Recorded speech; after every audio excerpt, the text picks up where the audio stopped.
Ensigo eddamu ziriweereddwa amagezi okuteeka mu nkola ya digito ebyapa ne fayiro z'emisango egyasooka okuloopebwa mu Buganda kiyambe okumanya obuva n'obudde bw'ettaka n'engeri zekyusibwamu. Fayiro zino ziri mu kkooti Mengo eyali enkulu mu Buganda edda ng'ebyapa okuviira ddala ku ebyo ebyasooka okufuluma nga Buganda yakola endagaano y'Olukumi byatwalibwayo ng'obujulizi misango egyali giroopeddwa.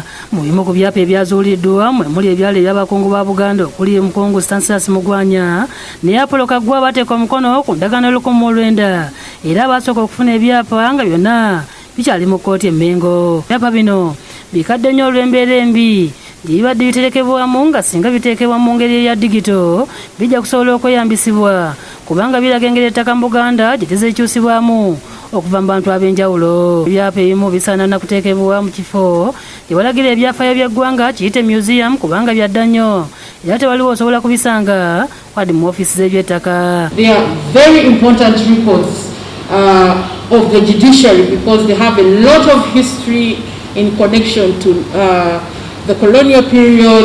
The land, all the land history is in this particular archive.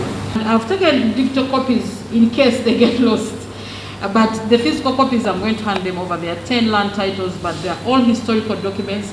You could display them somewhere or create a museum. Download the app on App Store or Google Play Store now. Vision Digital Experience, the future of media.